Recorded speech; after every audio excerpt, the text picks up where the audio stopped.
Hello, good evening. This is Brother Benson Media, and today is Wednesday. We are blessed to have this opportunity to continue with the conversation.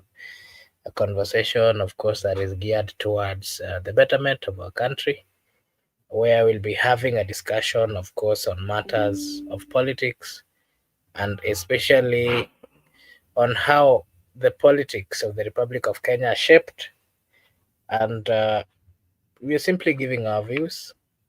And therefore, if you are watching us for the first time, this is the Benson Media, and here we say that your opinion counts. You can always join uh, via the comment section and give us your take, or you can as well request us for a link where we'll give you join the studio and you also give your view. So, wherever you're watching us from, thank you so much. Kindly like and subscribe. Allow me to welcome Mr. Miguda to say hi before we get into the discussion. Miguda? Hello, hello. Hope you are doing good. I want to pass my section and future viewers. Like, share, subscribe to this YouTube channel because that's how you can support it. We hope to have a very robust and engageful as we promote good governance and also accountability. Back to you. Okay, thank you. Thank you so much, Mr. Miguda. And of course, today we want to have a discussion on the reasons, on the real reasons why ODM does not really need Babu Owino, who is the Member of Parliament of Embakasi East, and why they might not as well need Edwin Sifuna, who is the current senator of Nairobi. We've seen quite a number of political statements which are thrown in the air. We've seen Honorable Junet, of course, attacking Sifuna and saying that uh, Junet, I mean, we saw Junet saying that Sifuna, I mean, Wamushomba is the MP of Githunguri, might be the reason why Sifuna is confused. And I was making that joke while trying to say that uh, there is, according to his statement, he's saying that Wamushomba seems to be in a certain political party, and for that reason is lying to these other members of parliament who really do not have an alternative. So that those are part of the things that we are going to have a discussion about tonight, and I'll just get straight to the discussion. Mr. Migura, what is the ODM strategy? I mean, strategic shift.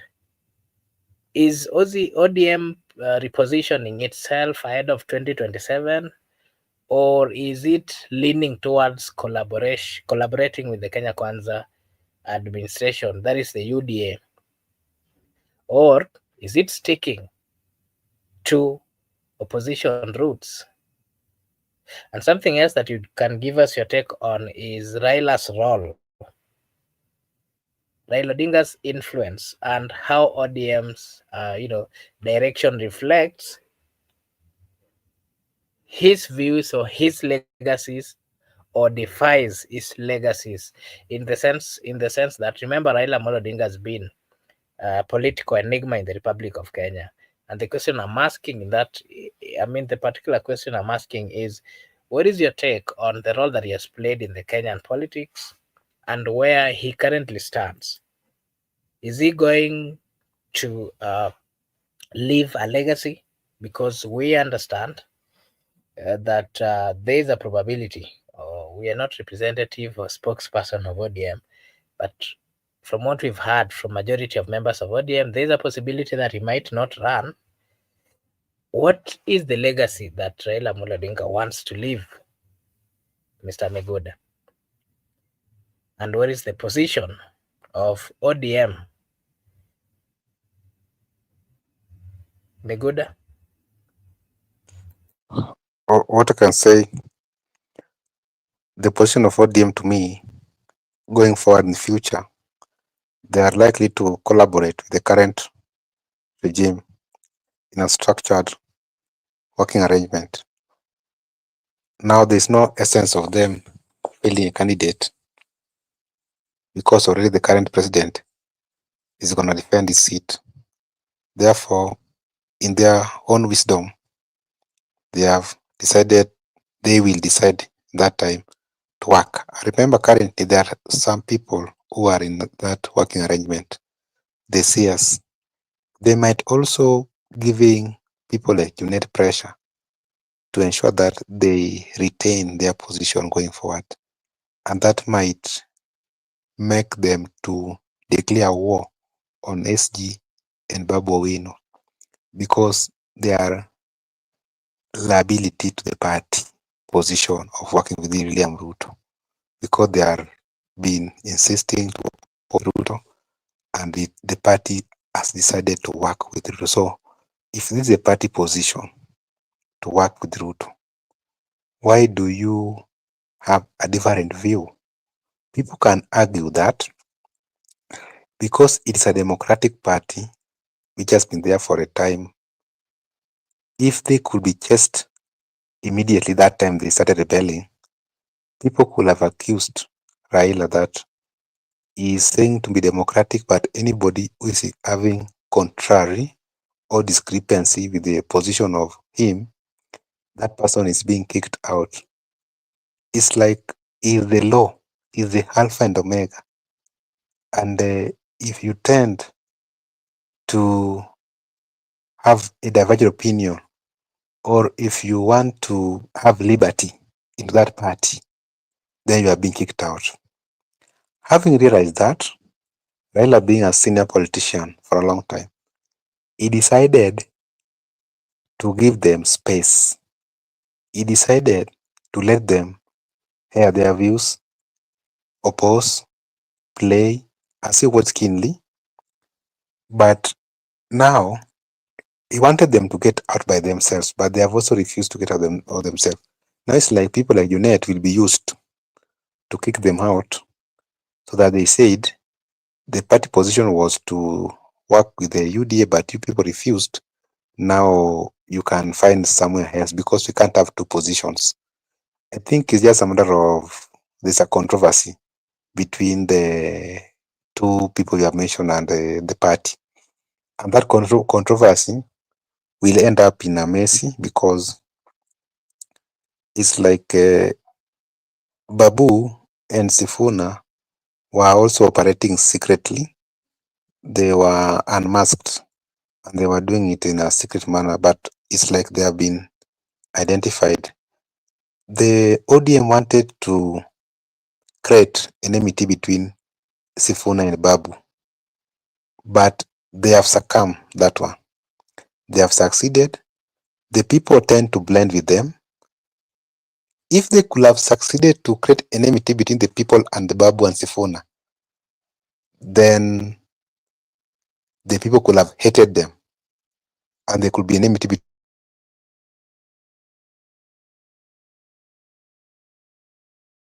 between the. It is not yet there. I think that's now what they're trying to do. They're trying to create enmity between the people and the two guys because the two guys are popular in the party and they blend. So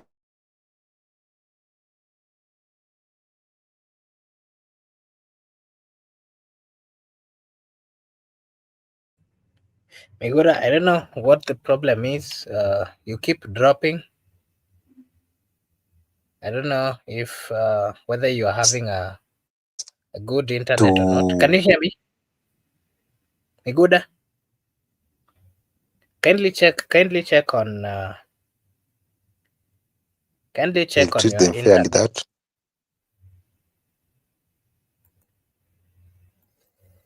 Mr. Miguda, kindly check on your internet. We can't hear you. You keep I've just dropping. realized.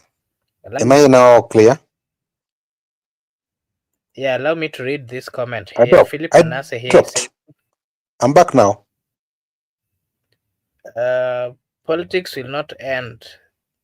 They were sent by Raila and get me right. Okay, thank you so much, Philip, for giving us your take. And to our viewers, this is Brother Benson Media. If you're watching us for the first time, kindly like and subscribe to the channel. It is a way of supporting us. I've also shared a link there. If you have a different opinion, you can as well click on the link. It will direct you to the studio where you can come and give us your take as well. Mr. Miguda, I don't know. Can you? I don't know if your internet is okay, and I wanted you to give us your take on. Of course, we've seen some key meetings where Babu, Wino, and Sifuna have skipped, and the both leaders were absent from the ODM Kenya Kwanza parliamentary group meeting, which was conducted some few months ago. And of course, that raised a lot of questions about loyalty and priorities. Remember, it is the first time that we are seeing a Secretary General who is still in power, still holding, still in office, would miss such a critical, so to call, parliamentary group meeting where you understand the role of a Secretary General of a party. And Babu Owino, together with Sifuna, were all missing. And I would want you to give your comment on why they might have done so, and what does that symbolizes in matters of politics. And then we've seen quite a number of public excuses, and of course political signals that they are giving that they might join other parties, that they might be coming up with a political party. And of course, Sifuna claimed he chose the devolution conference. Uh, you remember when Sifuna was, when Sifuna has been coming out on public, in the public, and he has categorically said very well that he's not really happy with the union between ODM and UDA. And for that reason, we've seen them even going to have quite a number of meetings with these close allies. And they've been associating with other parties. And again, they have also signalized. There's some signal that they're also coming with another political party. And what does that tell you? Especially when you see them still attending certain meetings that are being held by the ODM, still encouraging, for example, people of Kenya and those who still believe in ODM that they should attend, all those uh, meetings. For example, ODM at 20, which is supposed to be happening in Mombasa. What does that tell you? And you can base your argument mostly on the absenteeism of the two leaders and what that really mean. Miguda.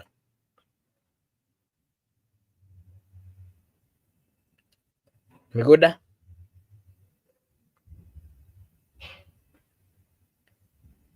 Makobura, I don't know if it's a game in the ODM or not. That one I can't tell for now. If it's a game, then I can say I'm also perplexed like the members of the public. Maybe it's well known to the leadership of that party. It's well known to Raila or Sifuna. If it's a game, if that's the game they're playing, that I don't understand. But from what I'm saying that what are the facts? Babu Owino want to be the governor of Nairobi. That's a fact. Sifuna want to retain his Senate seat. But I don't see why Sifuna should even rebel, because there is no any intention or anyone has expressed interest to go for the Nairobi senatorial seat in the ODM. He's a lone ranger. Maybe Babu might have issues because the current affiliation between ODM and the UDA, whereby the current governor of Nairobi is Johnson Sakaja, UDA party, and likely he must defend the seat.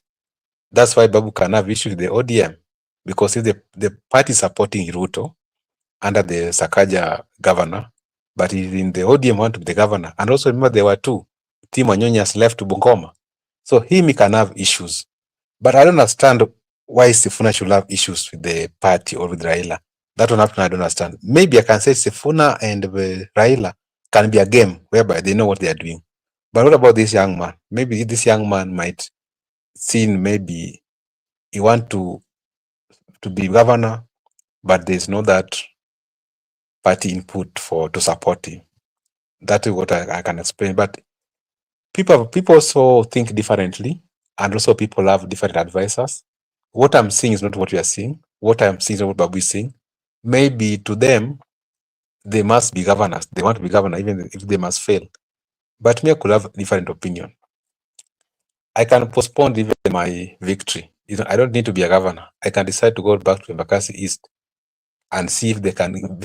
I can be given a ticket to test the waters, or I can now decide not to dream, because if dreaming is going to cost me my political ambitions, then I just stop dreaming. I become what they want me to be. That's how I'm viewing it. But the party right now, ODM, has confused people for the first time. But I want to also rely my submission from what the party leader said, because that is what he said. I can't predict many things. He said, right now, we are in a working arrangement with the UDA. That's how things are. But when we reach 2027, we will sit down as a party. We will decide whether we'll work with them or we will go for the presidential race. I want to base my submission on that position of Raila Odinga, that I cannot speculate much that people are going to be kicked out or people are going to bolt out. But the party position is very clear that they are in working arrangement with the UDA, and when they reach the right time, they will have another resolution, whether to work with the UDA or not to work with the UDA going forward. But I'm trying just to say, from the look of things, it's like the ODM is deeply in UDA, whereby the experts are comfortable, and also they are at capacity to persuade Raila to continue to work with William Ruto. That one I can assure you. I told you that Raila is a matter of persuasion. How do you persuade him? If you can persuade him, Raila will surrender to you. Just persuade him. It's up to you to persuade him. That he's someone, he listens if you meet him at personal level. So he listens, and if you can persuade him. So I believe that when that time comes for negotiating, the expert will negotiate toughly to ensure that Raila will make a decision, because that party position is the party position, not the party to work with the Ruto. That one I'm seeing, because there were some allocations of projects which were done into the ODM bases. And from the look of things, like I told you, those things are ongoing. Even though people will argue that budget should be made by parliament or budget is your right, but the reality is the proposals are coming from State House. The proposals are coming from Mr. President, then to the parliament. And also we have seen before that if you have a good will with the president, likely there are things that can be allocated into your region. Those are the reality, other than what is in the law. The law is clear, but the reality part of it is also, we have seen before, even when Mau Mau roads were being done, it was the affiliation of the people of that region with the former President Uhuru Kenyatta. That's why the roads in Nyanza were never done. What we are seeing now, these things are being done because that affiliation. So if they can conclude the 2025-2026 budget, and people will see those roads or those markets or whatever, and they can conclude 2026-2027 budget, they can allocate more projects in those regions. I don't see any reason whereby they will not persuade. They say, Raila, we join, we agree on these allocations, they were allocated, they are done. Some are half, some will be done. So here, we were never con. let us continue work with the person. So these people who are daydreaming that Raila will bolt out, I don't see him bolting out. He's going to be there, provided the conditions are met. The issue of the only issue here is Babu, not even Sifuna. Because there's no reason why Sifuna should leave ODM, even if you see Sifuna can be re-elected. They have said if he goes out, he will be re-elected. If he's not, so I don't see why he should be having so much opposing the party. But it's that is his democratic right. The person who I think has a issue is the young man, because even the way the party salvage the current governor, it's like the party does not support him. That's the reality. I don't think the party is supporting him. So if the party is not supporting him, it's up to him right now to re-strategize and look whether it's going to vie with a different ticket or independent, or go back to Bakasi East, or decide to go for the presidency, the way you have been saying, or to go for the deputy presidency. It's up to him now to decide. That one up to him. Would, But Marco, back to you. would you would you would you kindly clarify this? Sifuna's threat to quit ODM is ultimatum, where he has publicly declared that he would resign if ODM backs Ruto in 2027. And how possible? What is your take? Should ODM decides that they are going to back ODM, do you think that Sifuna would resign? And what are the implications of him resigning politically? Is he going to fighting for his seat again? And what are the possibilities that he'll get it again? And then his personal views, where he has always insisted uh, insisted that his statements are personal, not official ODM position. Is that credible given his role as the Secretary General? You can expand on that, and also on Babu Owino. You can also give us this. Uh, Babu's entry into the legal profession, where it is framed as a new front to fight for Kenyans. We've seen him going to represent quite a number of Kenyans, where majority of them are those who have always opposed the government. Remember the young people who demonstrated, majority of them immediately was admitted to the bar. He and among others joined. And so he's being seen or framed as a front to fight for the people of Kenya, and especially the young or the low in the society. And I don't know whether you saw Maverick's comment where he was saying that is he I mean where he was saying that he could be Babu Wino is a party rebel, not just him and his close allies. Is he building his own brand? Do you think Babu Wino is building his own brand at the expense of ODM unity? What is your take on that as well? Okay, thank you very much. Let me begin with that issue of Edwin Sifuna. First, I'm very much honest. I don't see the reason why Sifuna should resign, because it is not even going to add him any bonga points, because right now he's popular in that ODM. No, he has been opposing it inside, but he's popular. Because even if you ask those people who are anti-government, they will tell you, kama ni Sifuna tutampatia. So Sifuna, either way, he will be voted. And also Sifuna said very clearly that he cannot resign and no one can kick him out unless those people who gave him that role, that is Professor Nyang' Nyong'o and Raila Odinga, if they call him and tell him that today we are dissatisfied with your role, he will hand over that position. But so long as those people have not even asked him anything, he will continue injecting. But Sifuna can still be in ODM and fail to vote for Ruto, because at the ballot, it's a secret ballot. How will you know that I voted for Ruto or not?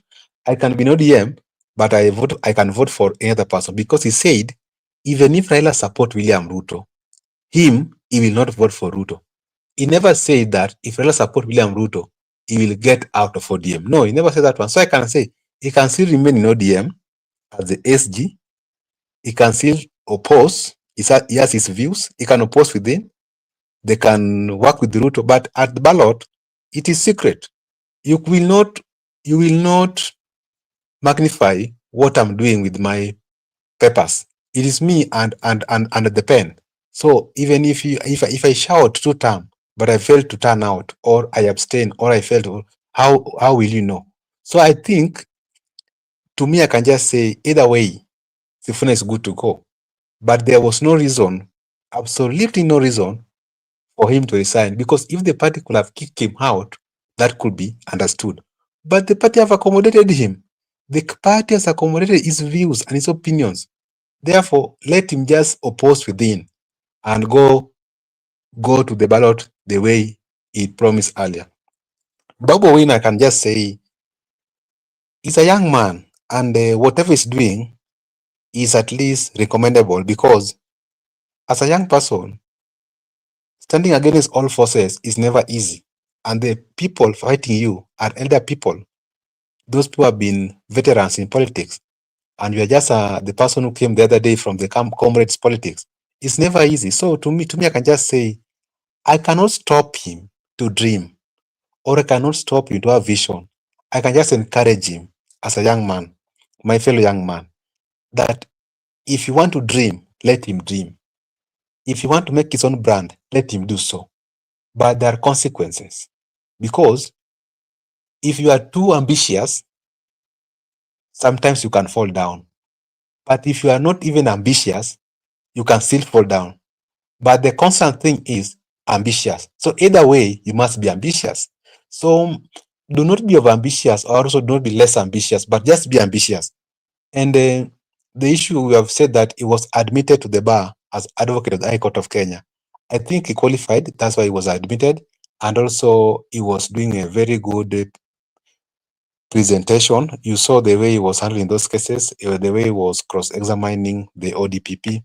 And also, there was a time I listened to him lecturing criminal litigation, and he gave a very good lecture. He mastered the criminal litigation. He mastered it very well.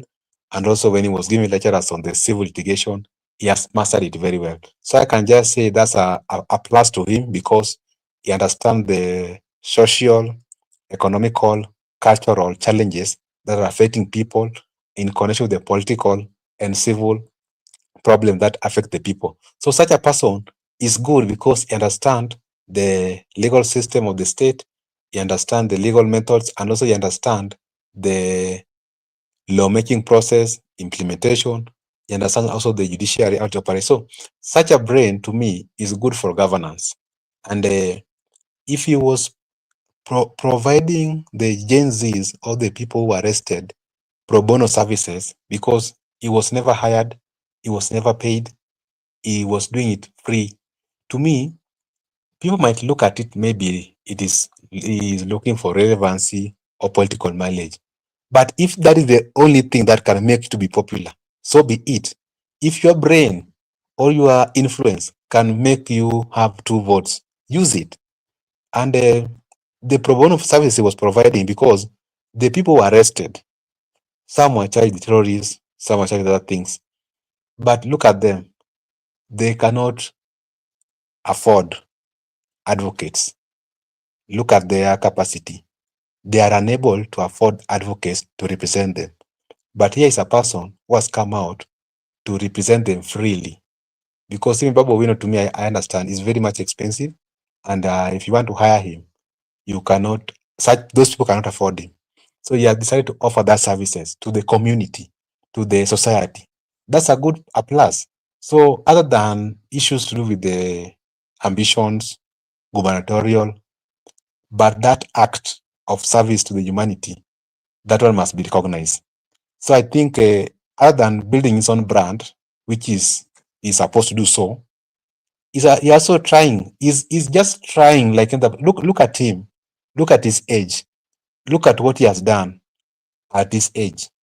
He's ahead of his peers in terms of politics. He's ahead of his peers, because he's a person of discussion. But where are his peers? They have disappeared in the political scene. So let us just encourage him that, because he understands himself better than us, if he means, he knows very well that he can challenge the ODM party or Raila Odinga and be elected. So let him go. But if you know that he is not going to be elected because he challenged Raila, so be it. Because he said very clearly, and I want to quote him, that before he was elected MP, he was living. And even if he's not going to be elected governor, he will still live. Life will not stop. So yeye ni kama mtu ambaye ameamua ya kwamba liwe liwalo, hata nikianguka ama nipite, but I've made my mind. I'm going for the gubernatorial seats. That's what I want to discuss about that issue.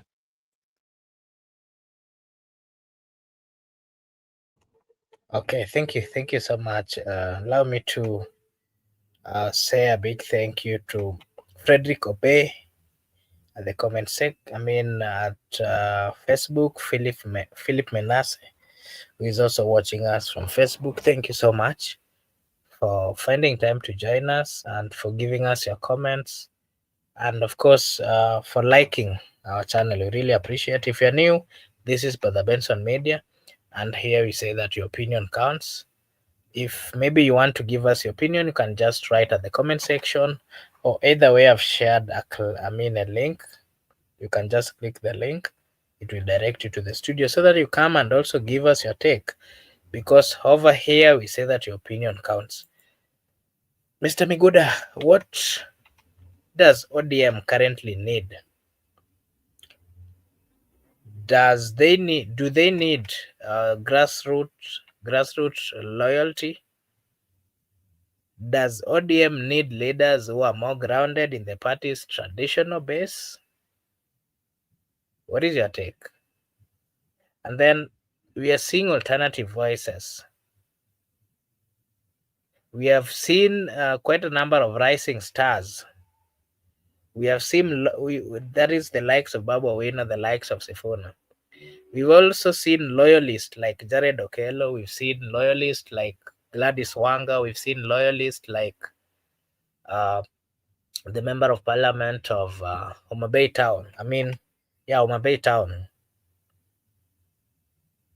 And you remember sometimes back, Sifuna did mention something about Jared Okello, who is also a loyalist of ODM. And Sifuna said that Jared Okello might be his potential successor. What does that tell you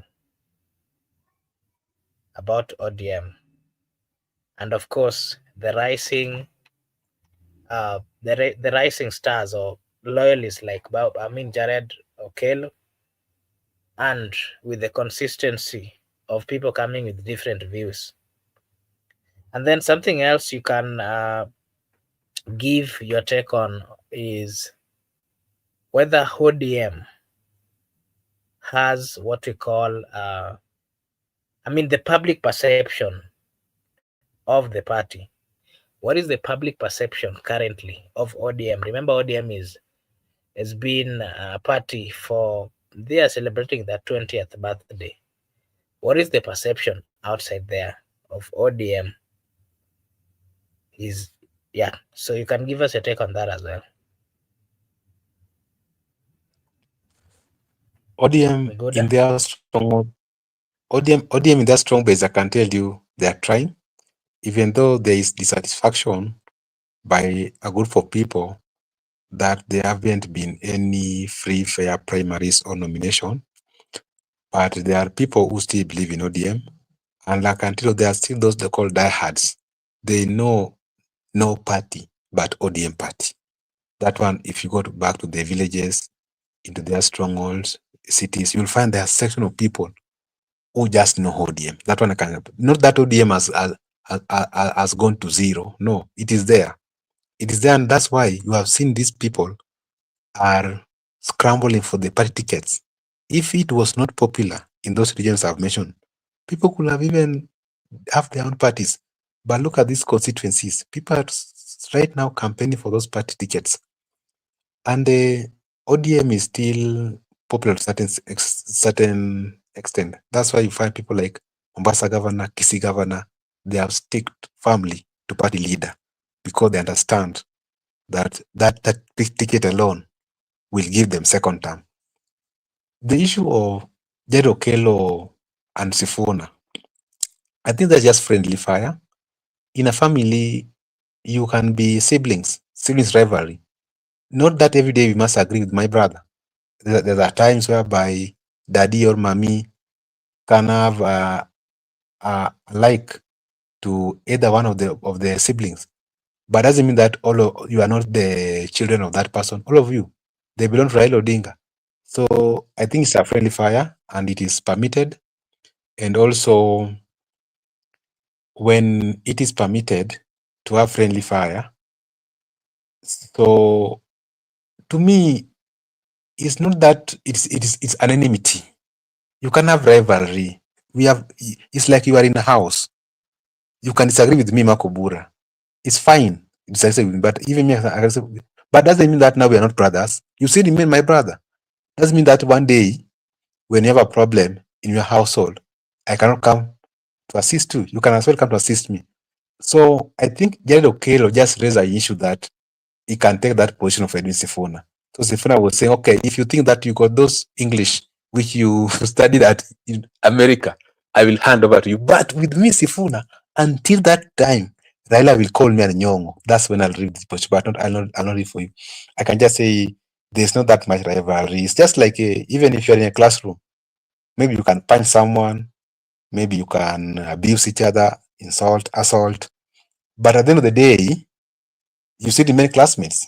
And when you are being promoted to the next class, you move together. You will not move to another school because I insulted you.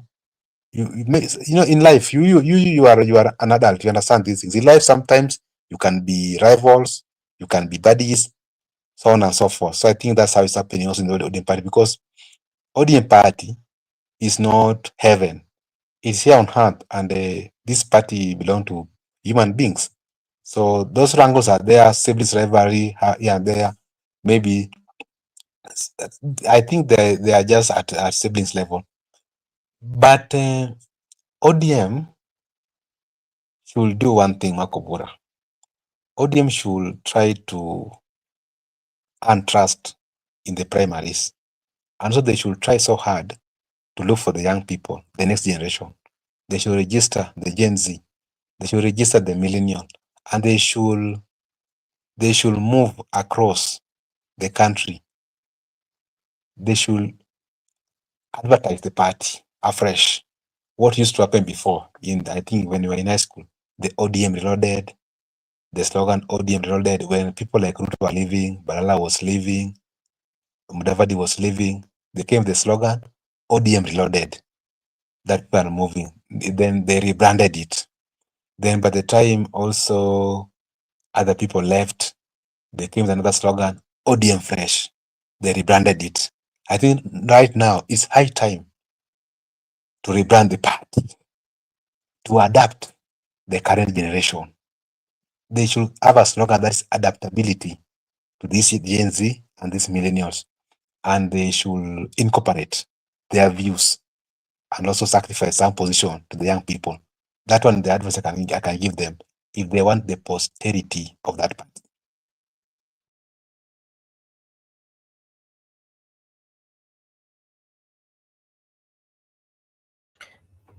Okay, thank you so much. Allow me to acknowledge the presence of Douglas Kibogong.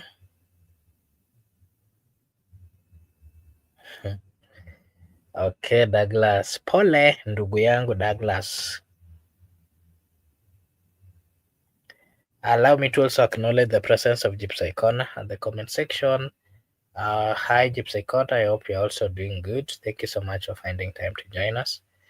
And Megura, now I want us to slightly focus on the by-elections which are coming.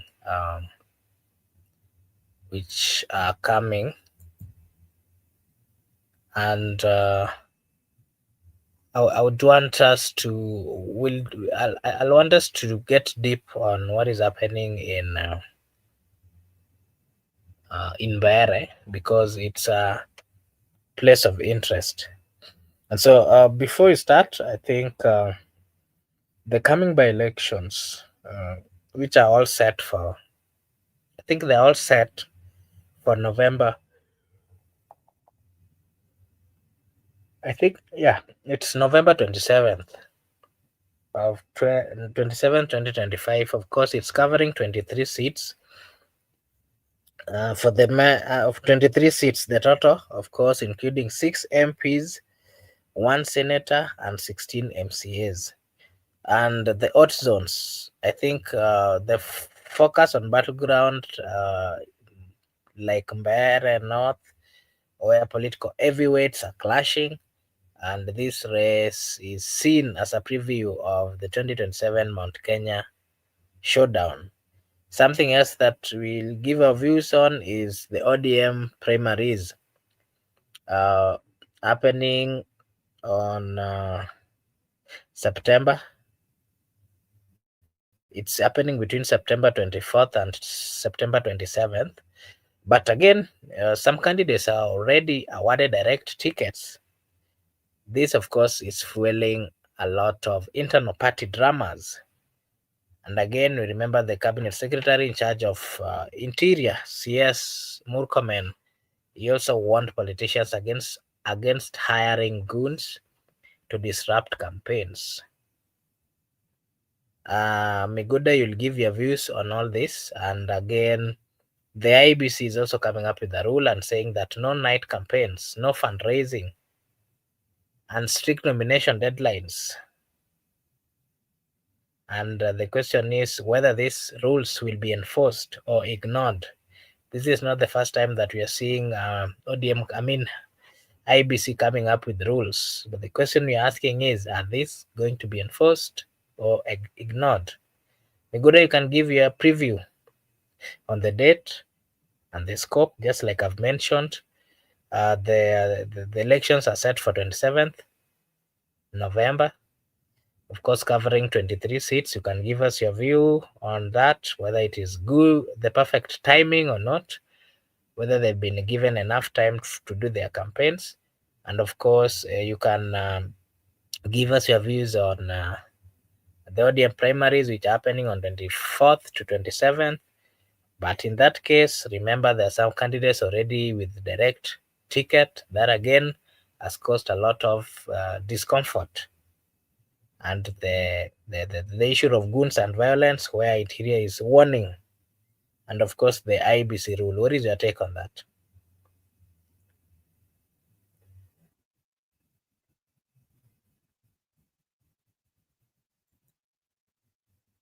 Regulations, so they have to be emphasized by that body, and I don't see anything wrong with them emphasizing on them, even though they haven't been applicable in the previous times. And you find out that during elections, we have the entire country, the MCA, governor, whatever. People are campaigning at night, meetings at night. So whom will you stop and whom will you allow? So if you disallow me, I'll be like, why have you disallowed me and Makubur is doing it in Bere North? So I think that's why there's a challenge, because you can't bring everybody on board. So if you can't bring anybody on board, and that's how the challenge is. You understand Makubura, the IBC, but the elections, campaigns, and ET Hall, I think they should be followed. The law should follow the latter, because it is good for the voter and the candidates as well as the public. Some of these laws were just meant to make sure the safety to the public, because at night sometimes you can meet my maybe you are my opponent. Our fans can meet at night. They can decide to fight each other. Some people can be killed. So I think they were just made for the public safety. And as our law-abiding citizens, we need to observe those regulations given by the IBC. I cannot ignore them because they are very important. And the by-elections which are coming, they are on November. The date I'm not certain, but I know they are on November. And from next month, you'll now see the real campaigns. Next month, you'll see the real campaigns. And now we will know who is who in those by-elections. But I'm glad, because Kenyans, at least they are democratic. Anybody's allowed. If you know you can manage, that's what I tell you. Don't have stress about Babu Owino. If he can manage the governor of Nairobi, he will be. It doesn't matter who supports him. And if it was God's will for him to be, he will be, definitely. And in fact, no one can stop him. If God said you are going to be the governor of Nairobi, I can tell you. And even if it was decided by God long time ago, you will be the governor of Nairobi. So let nobody sell for you any fear or anything because of political affiliation. But the issues of election, those laws were put there deliberate for the public safety with reasons. Like I've given an example. Giving out handouts. Why do you buy voters? And if you are elected, you are going to steal public coffers. You are going to steal so that you return the money you have bribed people. That's why you should not bribe people. Because if you spend like 100 million or 300 million campaign to be a member of parliament, it means every year you are going to disappear the CDF. So that's why those laws were put in place. And also the issue of night campaigns. Different opponents can meet. Some people can be declared dead because you understand during the political time, there's that tension among supporters more than the opponents. Anyway, even there was a constituency whereby even during church services, there were rows for certain person, other row for certain people. Even if you go to purchase anything into the market, you don't purchase from the support of the opponent. So I think those laws were put there deliberate for the public safety.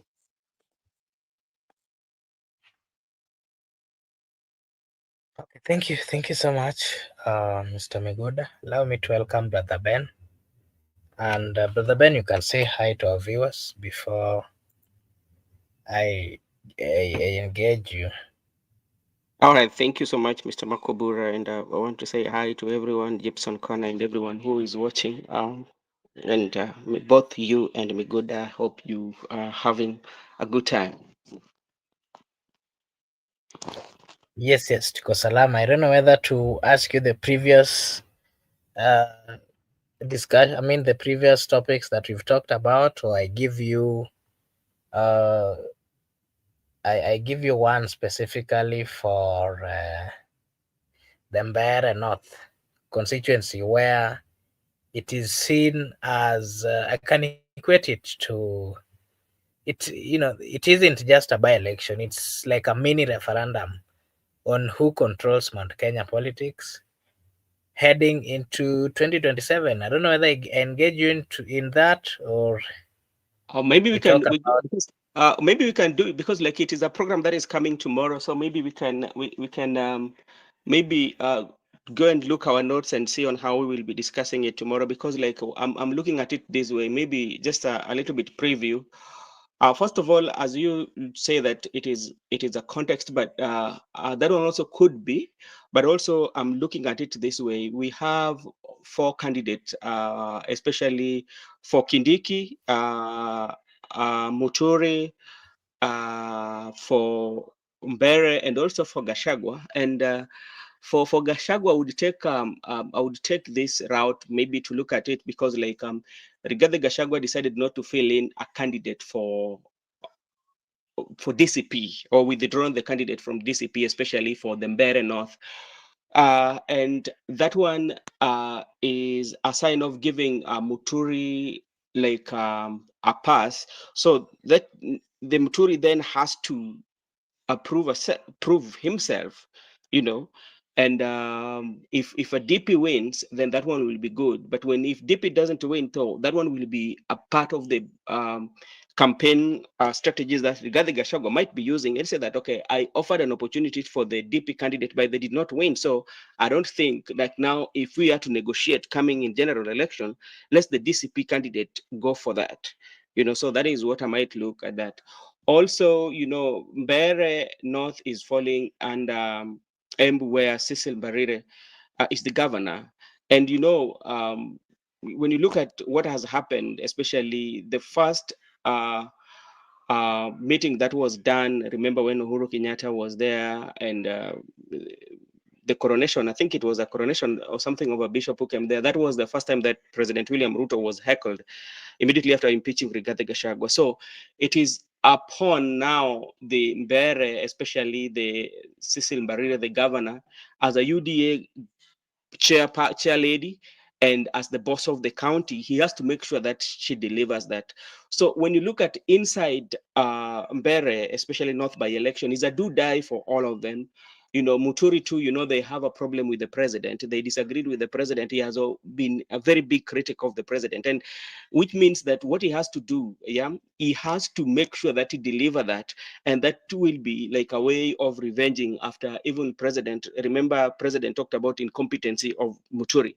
So this is going to be that time that the incompetency and everything that president has been saying about Muturi, those are the answers that are going to be answered.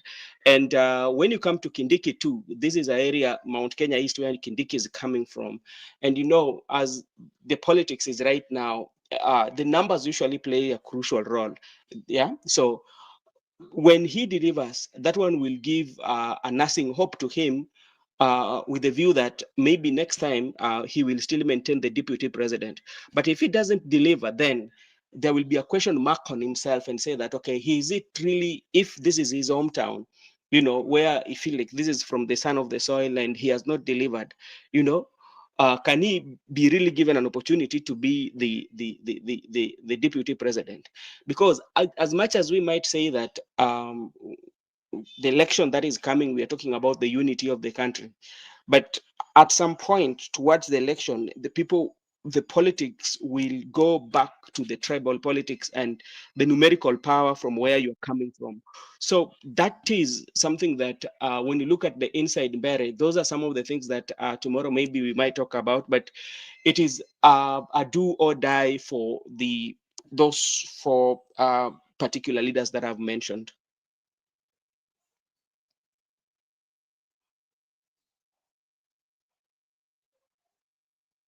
Okay. Yeah, what Laban is Thank you. saying Thank is you so. right, but Laban is saying, but though if Muturi carries the day, it will be a very narrow margin. Yes, even if it is a narrow margin, a win is a win. So that one will be a plus to them, and that one also will motivate them and say that, okay, now we are on the good track.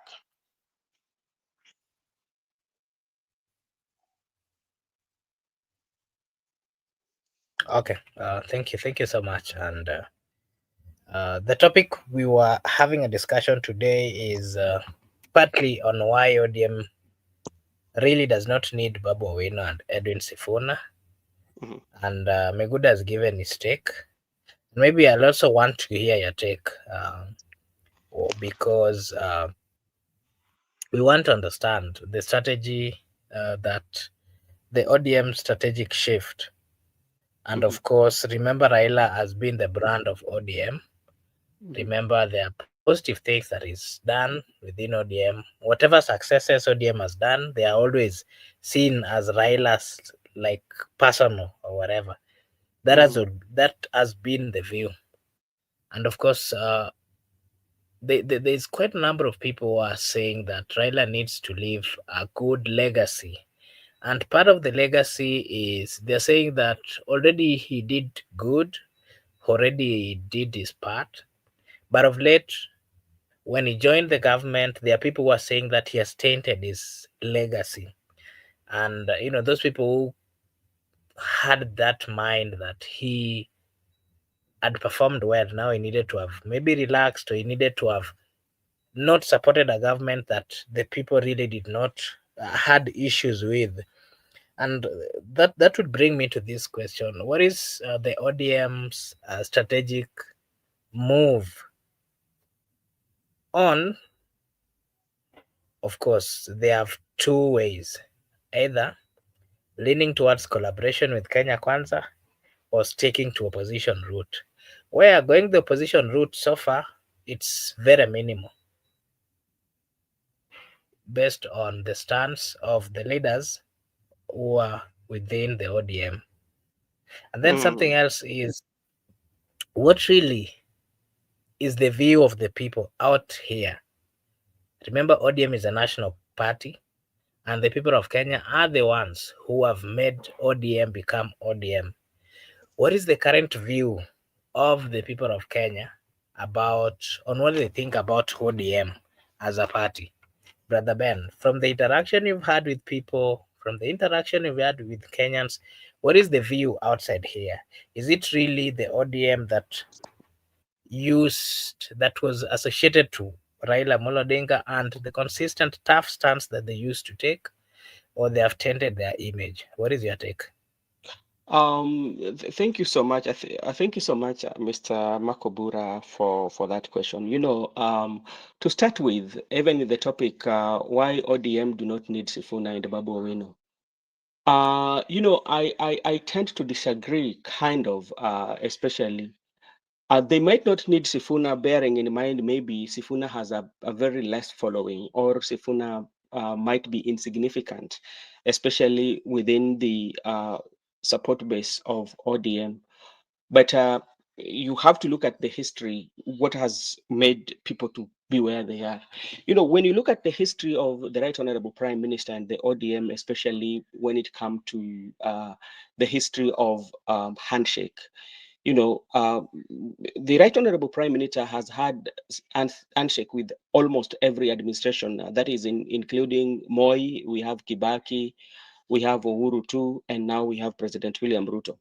But apart from the one for President William Ruto, the other ones that he had have always been successful in that has always been accepted.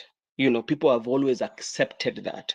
But if you look at the one with President William Ruto, it has been the one that is people have less popularity, if I would say. And the reason being the manner in which they enter into that agreement. Because remember, it came at the backdrop of the Gen Z. So, and that's why you feel you always you get these statements where people say that Raila betrayed the Gen Z, and you find there are some quarters, especially the young people who really loved Raila or saw him as uh, the fighting for human rights and fighting for social justice. Those who believed in him, quite some young people, especially the Gen Z, don't kind of like now subscribes to his politics, and that's why you will see in the when you go to the social media, you see the comments and you hear how they talk about him. They don't talk about him very nicely due to the fact that the manner in which he entered into this agreement. Yeah. So what happens? What is happening is this. Generally, when you talk about Sifuna has quite a number of people who are following him, you know, and there's this group of young people also. There are not so many, but they are quite a number that has now changed the manner of politics that they do, that they question. Yeah, they've got that opportunity to interact with the constitution and interact with the reality. And you could go to the social media. You would go to the social media or go to the social media, you will find how the young people are engaged in matter of political processes, how they ask those questions, and that one tells you the direction that they are going to pick. So there are those quite a number of young people who will not be subscribing or are not subscribing to the politics of the Right Honorable Prime Minister Raila Odinga, and today that is one. So they might be going with Sifuna. So which means if Sifuna goes, they will go with them. And remember, um, people have this notion that maybe ODM will be supporting President William Ruto. And if they're supporting President William Ruto, they need the blocks. Yeah. So, which means Raila comes with that blocks, and that's what President William Ruto needs. So they have to, especially tread carefully. They have to need Sifuna, even though if they want to take him out of that position of SG, because that is all a very powerful post that makes him to interact with the public on one-on-one. The things that he said has weight, so they might just demote him from that position and strip him of all the positions that he has, then to make him like ordinary member of parliament or ordinary member of the Senate. That one would work, but they will still need him.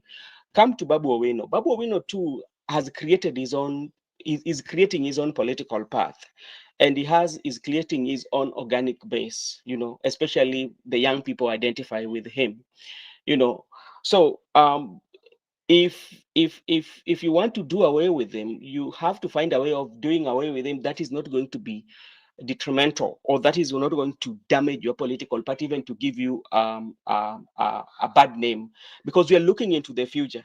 Because when you look at in the future, look at the age of Raila Amolo Odinga right now. I don't think that Raila Odinga can have that energetic campaign, the one that he usually does, compared to now. The age is not on his side. To even the fatigue has kicked in, so you're looking at this party in the future. So when you try to do away with people like Sifuna and Babu Oweno, it means in the future that this party is not going to be normal. So you have to trade with them very carefully, and that, so they still need them. Now, what is the perception of ODM? So many people have quite much different perception with ODM. The one on how sometimes even their members of parliament carry out themselves. um, Especially look at people like Kaluma on how sometimes they talk. Look at Junet. Remember the other day he was saying that the window for Matusi, ijafunguliwa. He was accepting on how they used to insult from the funeral. What he was saying that, okay, ikibaki 1 year or what, we open that window for Matusi na tunaanza, lakini hii imeanza sana. So there are those who are happy for it, and there are those who have it negatively. But that is quite much often with other political parties. But what I know, as the ODM, we used to know quite a number of people might have left. It doesn't have the support that he used to have.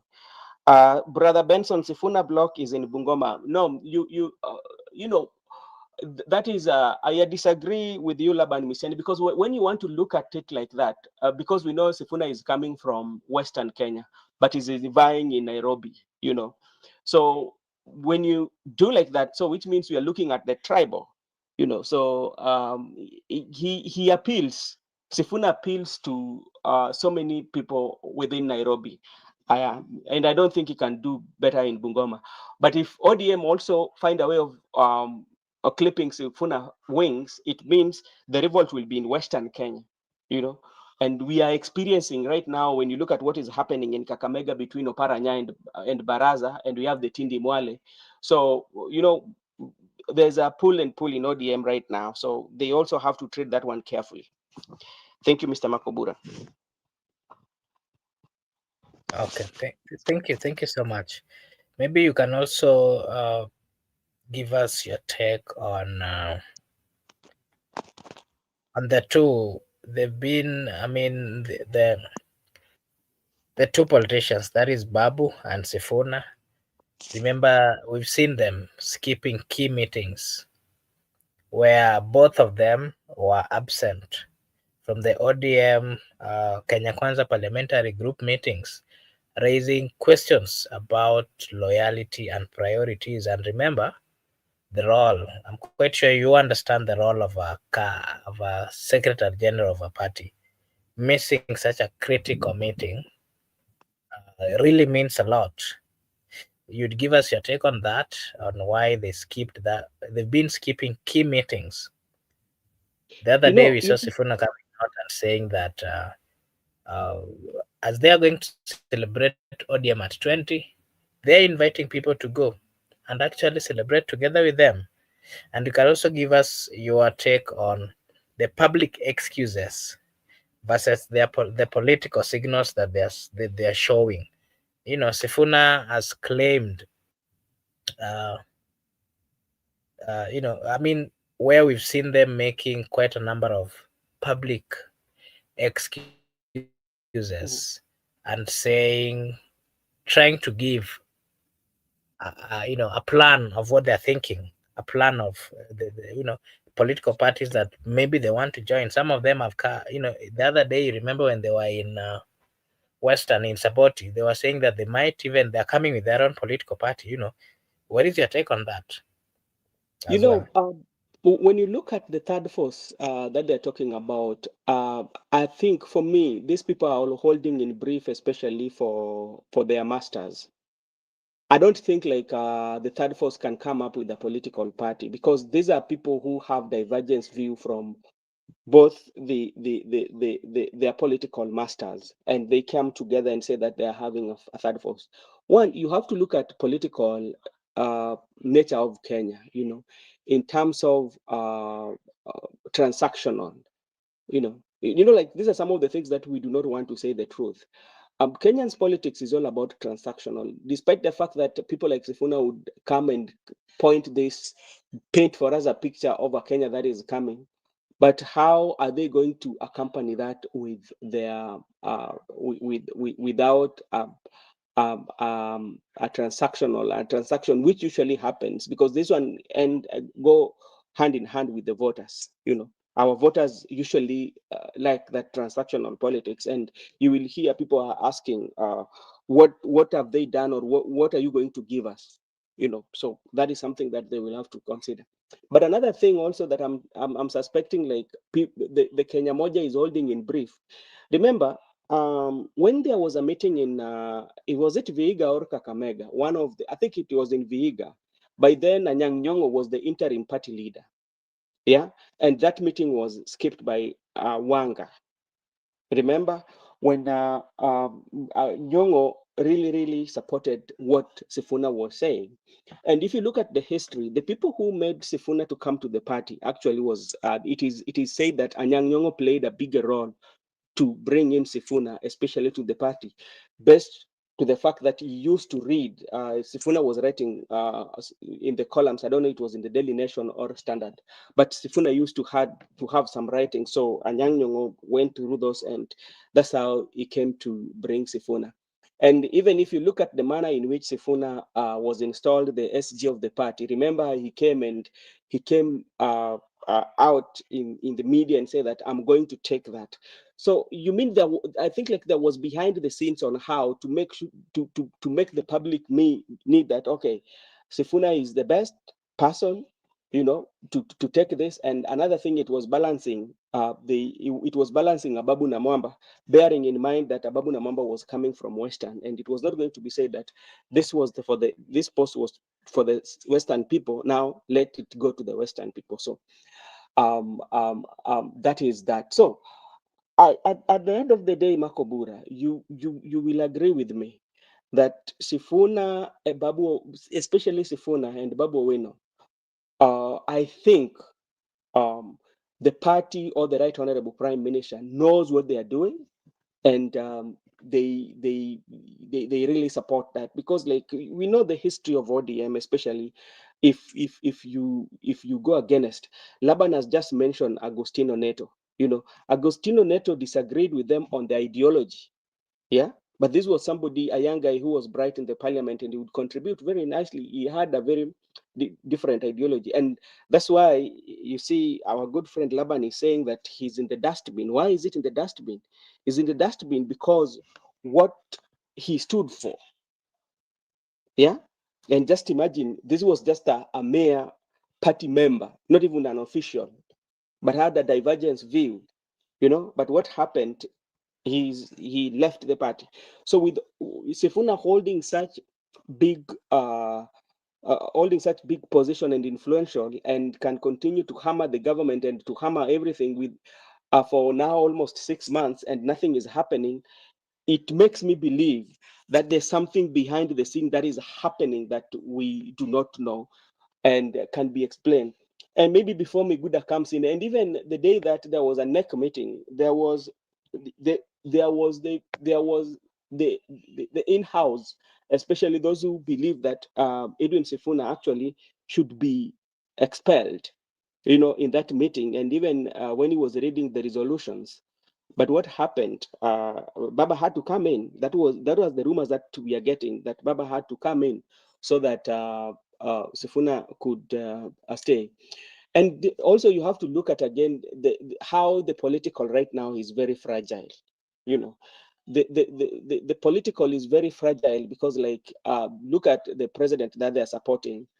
People are kind of like fatigued with the promises that president is giving, because there's nothing new that president is promising. He was at the coast.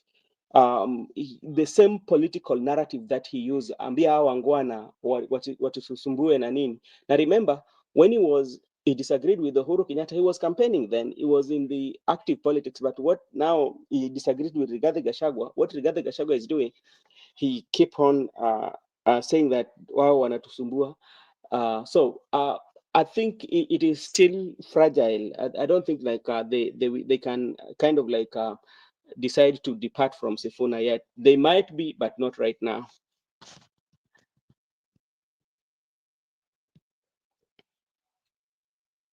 Okay, thank you. Before I let you go again, I'd want to hear your take on Babu Owino.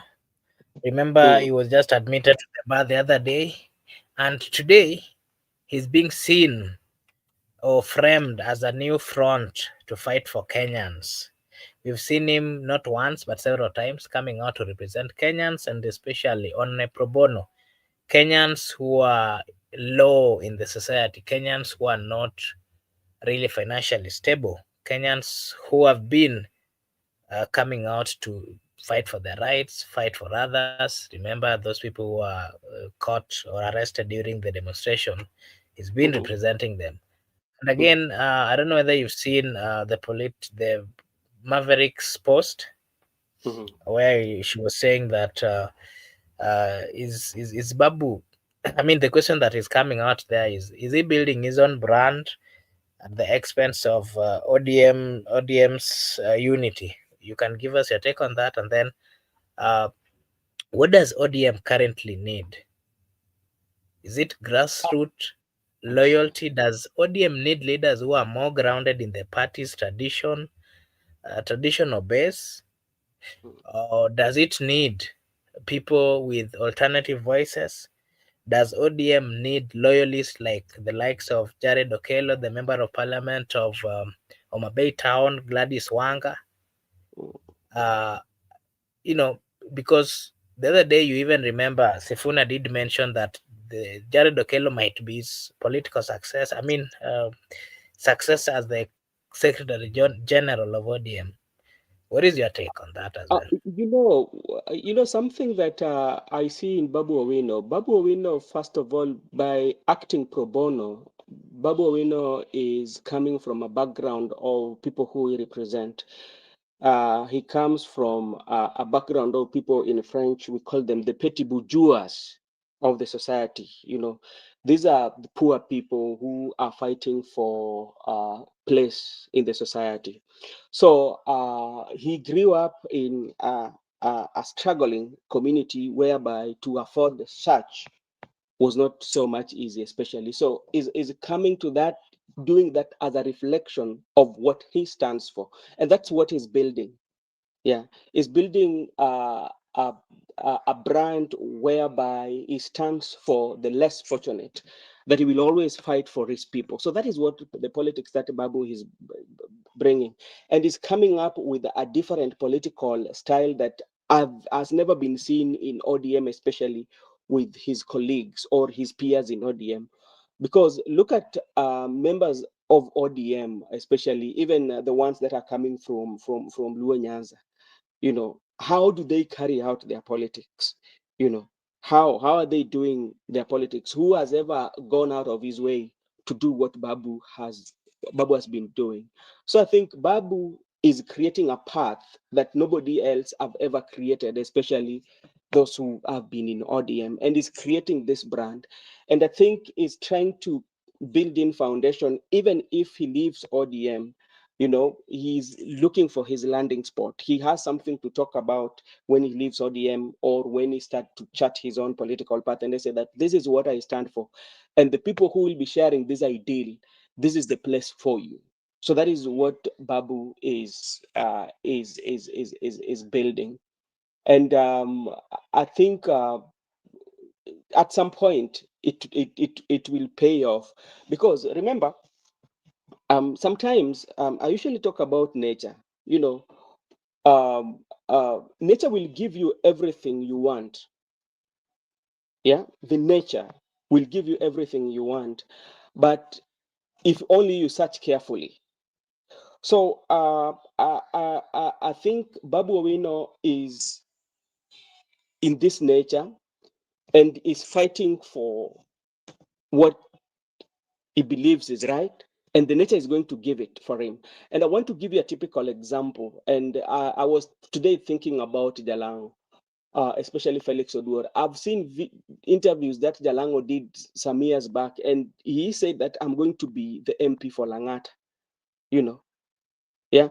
And when he said that, he started to work towards that. And even though maybe because of ODM or what, but like this is something that he had already foresee and he worked for it. So that is like Babu Owino. I think Babu Owino has chart his career. He said, this is the path that I'm going to follow. And despite the challenges that I'm going to meet along the way, at some point I might fall several times, but I will rise up and start to walk again and again and rise up again and walk until I reach that destiny that I want, until I create that brand that Babu associate with. But even if you look at it, the gods, remember the other day when we had an interview with the guy from Kisumu who was saying the gods are with him, you know. And this one you would see when Babu visits, especially the lake, what usually happens, especially some members of parliament are not very happy, especially with him when he attends these rallies, you know. So I think he's in the right path, but he's not going to be walk in the park again. But he has to search it very carefully until the nature will give him what he wants.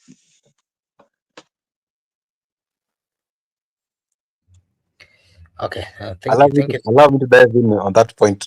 On that Okay, point, where the Benson has just concluded, because I just wanted to add one thing. I have opinion of Benson. This is how it is true. Not that Benson is maybe saying it is true. Nature can appreciate you. It's just if you are observing keenly, you will understand that what you have said is the real thing. That's how I believe it actually happened. And having said that, you have even seen some people declaring that I will be president, like Ruto declared in 2007 when he was outside the country that he saw a vision that he's going to be the president. Today is the president. You have seen people declaring things and they end up becoming. That's the reality. So what I want to say is that on the issue of the gods are with him, now what happened if he's in Nairobi fighting for his place to be the gubernatorial, it's being fought. But now when you take retreat, go back to Nyanza, they will tell you that, hey, akae tu Nairobi, achi kuja huku, juu yeye anataka kuwa governor, akae tu Nairobi. So where do you want him to be? If he's in Nairobi, you are fighting him.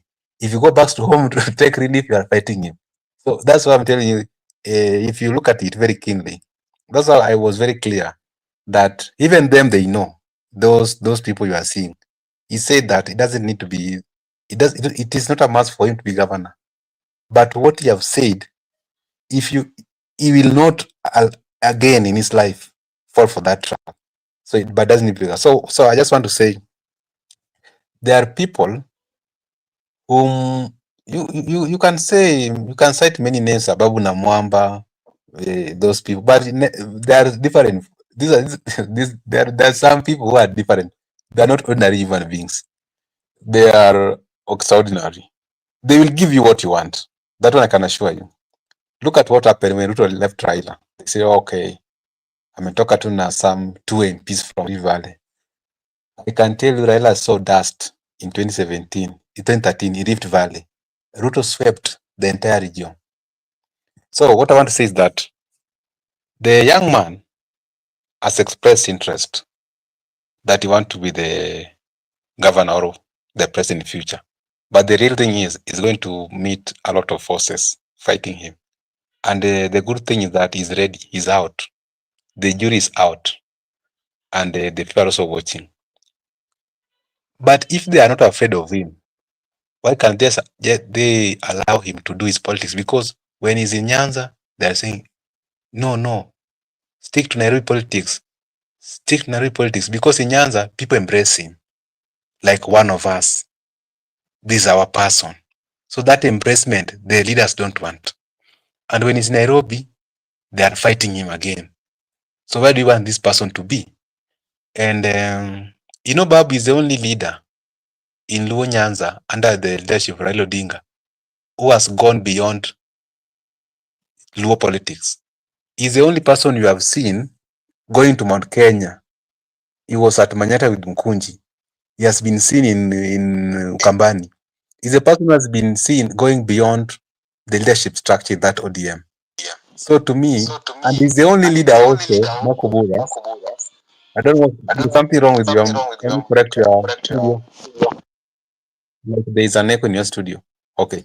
I'm saying you find out that he was elected in Nairobi, but he has decided to go back to Nyanza and he has been targeting those lowly regarded places, like he is going to very, very remote areas, and people tend to blend with him.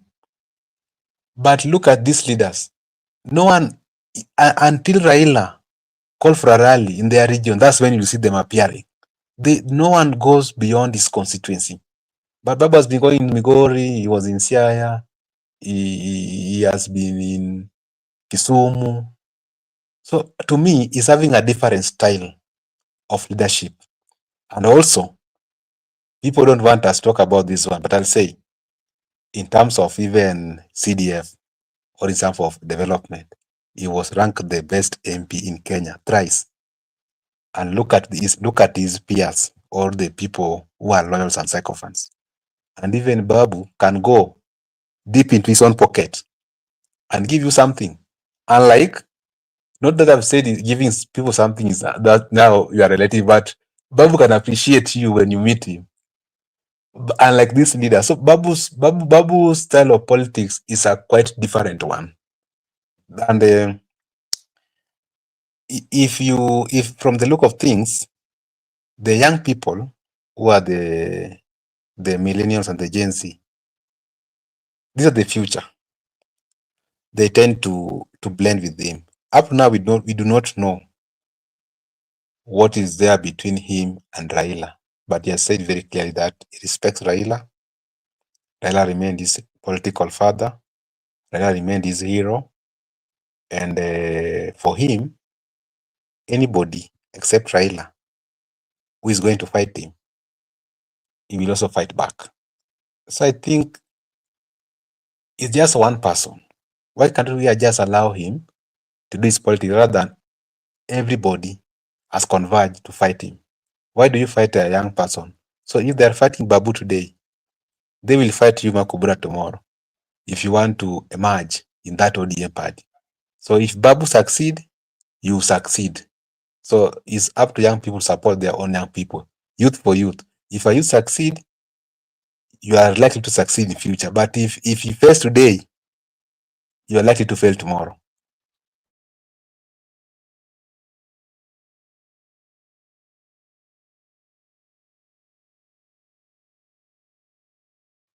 Okay. Thank you, Megoda. And I think maybe the last questions that I have that I would also want to hear your take on is regarding Gachagwa's political rebirth. I would call it so, from deputy to challenger. And so I would want to hear your take on. Yes, Are you getting me? sorry, Are you getting? You cannot get me. I can hear you. I can hear you. I'm clear. Yes, you're okay. Okay. Maybe before Miguda comes, and this is something that especially concerning Baba. Not that because maybe I might be somebody who is a supporter, but I'm discussing about it. There are people who like are very, very, very quite much negative about him, and even saying, especially the people from the Luo community. I've seen quite a number, but sometimes people you see like people like Babu Owino, there's something that they have. There's something special about them. in that their connectivity, how they connect with the people. And I want to give you a typical example. Remember when there was a time that they were installing Museveni in Siaya. Babu and Jalango came into, they kind of like entered the same time. But you could see, especially the mood of the people, how they were relating to Babu Owino, and how even the connectivity between Babu Owino and Jalango, it was there was it was very clear that the Babu Owino was loved, or he had very good connection. So sometimes it points at, okay, this is somebody who's going to be a leader in future. I think Makubura is stuck. Miguda, can you hear me? It's not stuck. We can hear you. I'm not stuck. It's not I stuck. hear you. Oh, okay. So, that is what I want to say, and the way even Miguda say that, if he's not very influential, or if he's not, why maybe each and every time people talk about him, he's the subject of, especially a conversation, especially when people talk about the Nyanza politics. That is what I would say.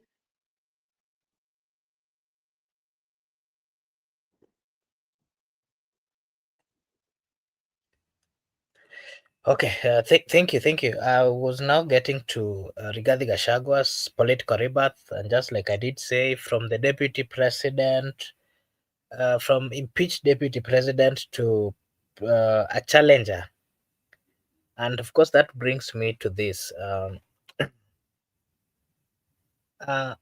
his presidential ambitions, the presidential ambitions of one Rigathi Gachagua, who has declared that he'll run in 2027, promising to restore Kenya to the Mwai Kibaki era. He is tapping into public anger over the taxes and the cost of living. And that brings me to this. Rigathi Gachagua has focused more, and he has, I can say, he has used the fact that there's, he has played with the emotions of the people, and at the same time, is finding it easy I mean, is having actually, whenever he comes up with these topics, whenever he comes up with this campaign, he has always have reasons, and the reasons are also with the people, that truly there is high taxes, truly there is high cost of living, and so whatever he's riding on is something that is true on the ground. But the Yeah. only question that people are asking is he really genuine? Because this is not the first time we are seeing a presidential candidate, not just a presidential candidate, but politicians riding on, I mean, coming up with serious, truthful issues affecting the people. But when they are given the opportunity, they do not actually implement all those kind of things. And that would bring me to this question. What is your take on that?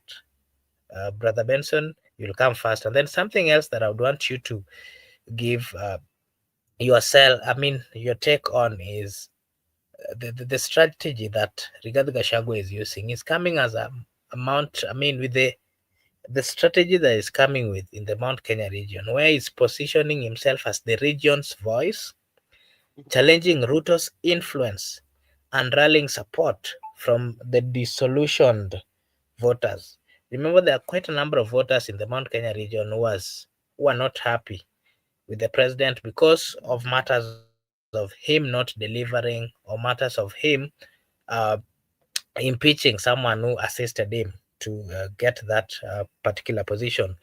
And then another strategy that I've also noted is Rigathi Gachagua is focusing on Ma community, where he's trying to reach out to them. He has expanded beyond Mount Kenya. He's trying to court leaders from the Kajiado County. We've seen him going there quite a number of times. Quite a number of leaders from Kajiado are some high profile leaders in his political party. We've seen him go to Samburu and Narok to build, of course, a national base, let me say so. What is that strategy? I don't know if you've seen that. And what can you say about that, Brother Benson? So this is what I would say about Rigathi Gachagua. Rigathi Gachagua knows very well that even though there are some provision in the constitution that allows him, because like as yesterday we discussed quite a number of them, the provisions, especially when it comes to pursuing justice as per yourself. He knows that there are those provisions, and even those provisions, it will take time for you to fight them. You know. But another thing also that I would say that Rigathi Gachagua is looking at post-election. What will post-election offer to him?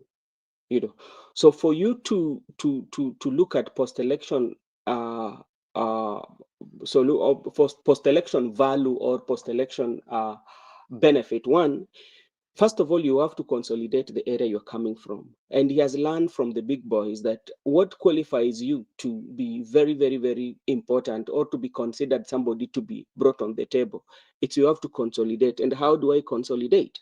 I have to consolidate by having quite a number of members of parliament so that if in case there's political bargaining, I will be called on the table. That is one. Secondly, Rigathi also is branding his politics. There's a level that he wants to reach. You know, for instance, talk about the Right Honorable Prime Minister Raila Odinga. He will always be a preference. We will always put him as a reference point, especially when we are talking about Kenyan politics. You know, some people might say that why are we talking about Raila Odinga? No, in the Kenyan context, politics, there's somewhere you will have to refer to him on what he has done. Look at how Raila has been very influential, especially in the politics of Kenya. Yeah. Uh, and he is one person that has been in opposition and he has enjoyed so much powers even in the position. We call it the safe corner of power. You know, and what has made him to have that? One, consolidation. He has consolidated his base. He has quite a number of members of parliament who have subscribed to his party, which means when it comes to matters in the parliament, you know, people has to reach out to him. Like what happened with the impeachment of Rigathi Gachagua, he had to lend a hand, yeah, and he has to come and work in government, you know. So that is where Rigathi is going to. He want to be that person that when it comes to post-election violence, post-election pact or negotiation, he has to be on the table. So presidential ambition might be on his list, but it's not a priority because he knows what is happening. And that's why he is looking at a situation whereby he wants to lock any influence out of Mount Kenya. So he become the soul or the king of the mountain, that he will always give direction to the mountain. Is it going to be very easy? No. It's something that he will have to fight. But as things stand right now, if election are called today, you will find that he will have junk a lot, uh, quite a number of following, especially from Mount Kenya. Two, by him going outside Mount Kenya to woo other leaders, he's trying to get that national outlook. You know, so people would say that he's is working with other leaders for prosperity of the nation, because remember the kind of politics or the kind of image he has been branded as the chief tribalist. You know, so he has to show those who are campaigning or his competitor who are using that narrative that, okay, even though you say that, I am going out of my way, especially to quote other leaders, especially from our community, from Abagosi, from Luo, and all that, you know, so that he can redeem before before those who are calling him who are naming him the tribal leader. So to me, Rigathi Gachagua to me is somebody who is looking at 2027 post, but is not somebody who will be running for presidency, or is somebody who is going to be the kingmaker during the election. Whoever he might support with this solid base, then that person might be placed in a position to win, or that person might be placed in a position to deny somebody a win. That is what I think.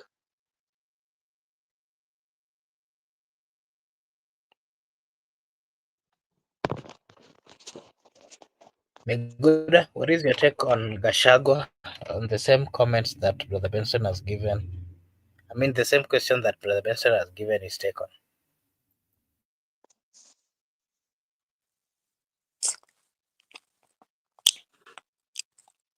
Gashagwa, Gashagwa, Gashagwa. I can just say Gashagwa. No, Gashagwa was a deputy president before he was impeached. So Gashagwa never prepared to run for presidency in 2027. Maybe in his own schemes, he was scheming to vie in 2032. But now he has been placed in between a hard place and the rock. He had to make very fast and quick decision. That's why sometimes he's popular, sometimes he's unpopular. The wave is high, the wave is low. Because this is something that he never prepared for. And so Gachagua has also been confused by the system because he knew that he's going to serve 5 years as the deputy president. Now he's not the deputy president. What do you do? Maybe because you have plotted to run for 2032, you wanted to serve 2 terms, but you have not even served your first term. So he himself, he has been misplaced. And also, like I told you, Gachagua has a right.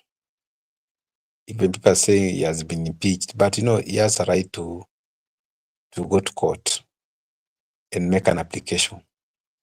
And the court may grant Gachagua a relief.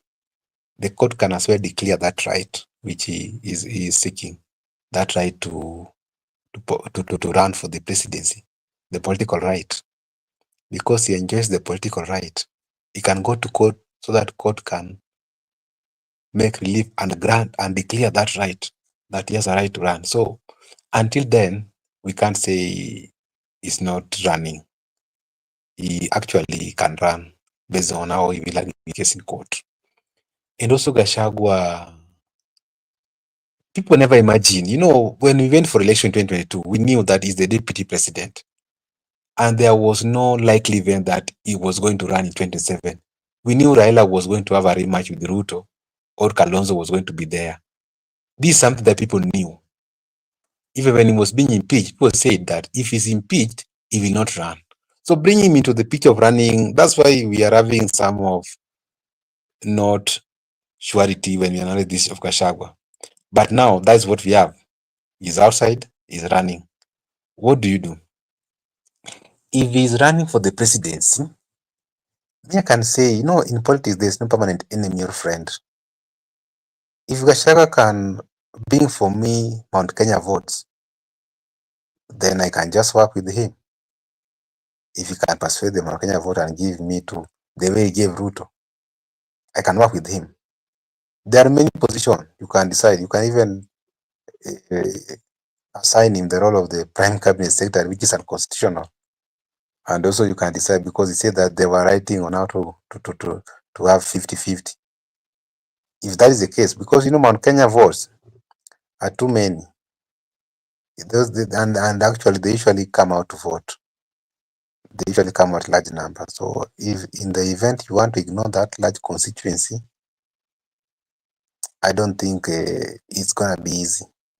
And Gachagua is very, very, very aggressive, because like I've told you, he never thought to run in 2027. But now, situation has catch up with him. What do? You just come out you just throw your way to the ring, and you see whether you can succeed or not.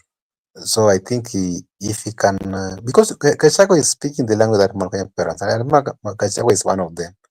And Mount Kenya people love their people for the information. If you want to doubt, Mount Kenya people love each other, and they are likely going to rally behind Gachagua. And if Gachagua can bring them to you, that large population, I think it's gonna be a Mary in that election if Gachagua is on your side. And William Ruto is also trying, but in this, even if you must steal election, you must have the people. Even if you must steal, you must have a very big consequence. like Mount Kenya. You know, if you can steal with Mount Kenya, Kibaki style in 2007, it is very much possible. If you use Kibaki style in 2007 and even in 2013, but me now, I believe that 2013, Uhuru won. In 2017, that's why I have issues. But 2013 is Uhuru won that election. And 2013, he won election because I think the people were mobilized that these two guys are going to be hanged in ICC if Raila becomes the president. Now everybody mobilized, people came out and voted them into the office. In 2017, I can see there was something that was done. And because even the process was nullified by the court. And in 2022, Ruto won that election. So if you have a consequence like Mount Kenya, what Uhuru had in 2017, even if you rig, at least people will be like, the numbers don't lie. Numbers don't lie. And we be clear. But you don't have Mount Kenya. Then you want to rig elections. Really? It's not making sense to me. But all in all, let Gachagua just enjoy his political right. They have told you. He has a right to enjoy politically. He has a right to campaign, to support whoever he wants to support without being compelled. He also has a right to participate in elections of the country and campaigns. And also, I conclude. People are telling Gachagua that you are speaking Kikuyu. But remember, in our constitution, in the preamble, there is culture, ethnicity that we are proud of. We are proud of our culture and our ethnicity. If you are a Kikuyu and you are proud of your culture and ethnicity, and also in our constitution, Article 44, talked about language and culture. And it's very clear that anybody has a right to speak language of his choice. Of his choice. Not you must speak English or you must speak Swahili. You can speak a language of your choice. So this issue of some people sitting somewhere trying to decide for you which language to speak or not to speak, that is like bullying. They are bullying Gachagua that you must speak English, you must speak Swahili. But what if he's with the Gikuyu elders and some of the Gikuyu elders don't understand Kiswahili or English? I want to defend Gachagua by saying Gachagua can speak Kikuyu language when he's associating with the Gikuyu people, because when William Ruto is in Kalenjin nation, he speaks Kalenjin. When Raila is meeting those people, he speaks Luos. Why do they want to limit Gachagua even how to speak that? You must speak English, you must speak Swahili. So I want to defend Gachagua by saying we are proudly Kenyans with our diverse ethnicity and culture, and also we have been allowed to speak the language of our own choice. So that one, they should stop bullying Gachagua. They are bullied him for long. And I think there was something Jepsocon wrote here. It has disappeared.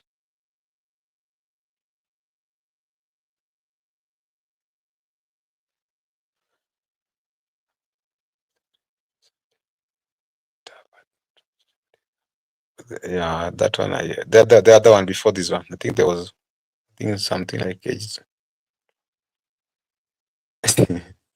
there was something like Kenya's politics has always been built around Raila. This one. Can you elaborate this one, Makubura? It's like I've not understood it very clearly.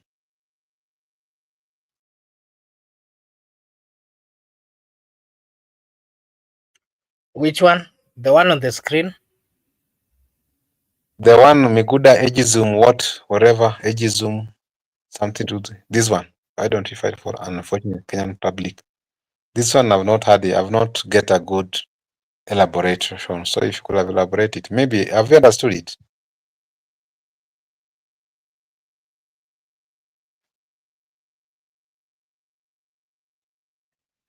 Not really. Maybe Laba. I mean, maybe Ipsekona can expand on what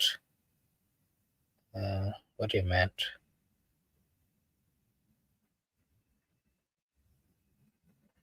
the Kenyan public should differentiate between tribal and culture. Yeah, I think I think that has been what I've been speaking about. If we can put tribe kando, we embrace different cultures and we accept the fact that people are coming from different culture, then it's a good thing. And if we can use these cultures as a way of, you know, wanting to get to understand others, so wanting to get to really enjoy or to listen to others, and then I think we could be moving to the right direction. Yes, so be good. I think I'll give you chance to give us your final remarks as we wait for the clarification on what is on the screen. Chips, you can clarify what you meant as Miguda gives his final remarks, and we can give the final remark on that as well. Miguda.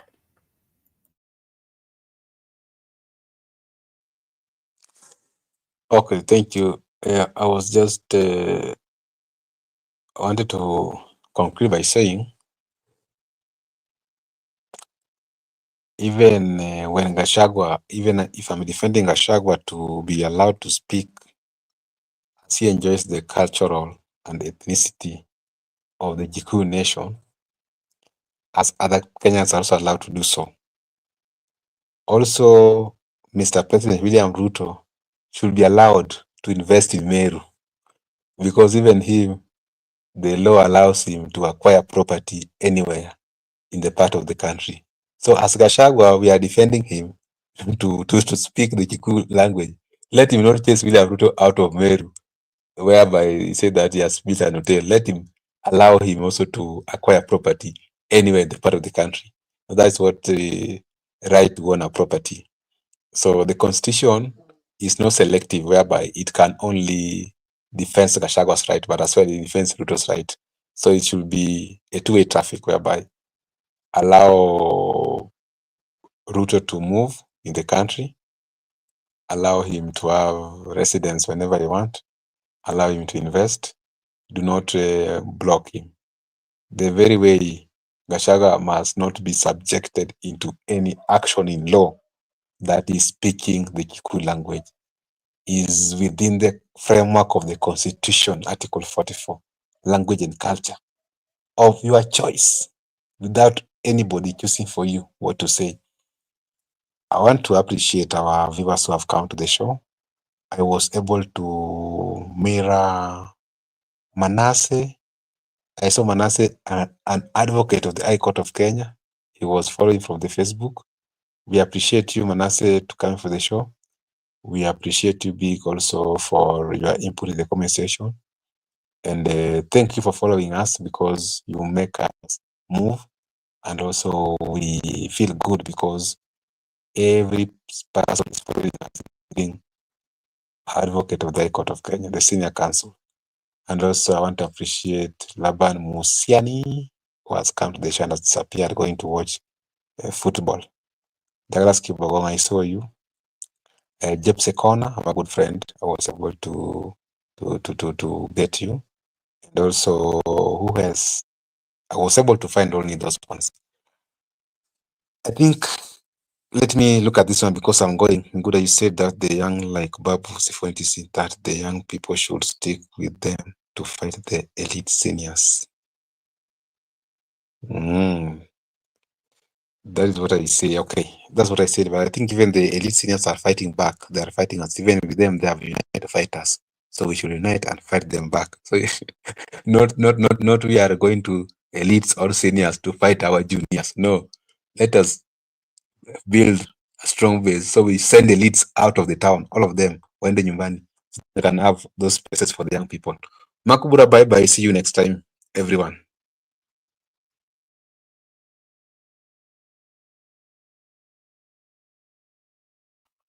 Okay, thank you so much, Miguda, for finding time to join us this evening. To our viewers, I want to take this opportunity to say a big thank you for everyone who joined us. We really appreciate. Thank you so much, Ipsaikona. Thank you so much, Thank you so much, Laban Misiani. Thank you so much, Douglas Kibogong. Thank you so much, Wakili Philip Menase, Brenda Obedi, Austin Okumu, Kwach Motokubwa, Frederick Obe, and everyone who joined us today. We want to take this opportunity to say a big thank you and to appreciate the fact that you came and joined us. You gave us your comment at the comment section or you participated. Thank you so much. We really appreciate. Wishing you all a blessed night, a blessed morning, a blessed afternoon, a blessed evening from wherever you're watching us from.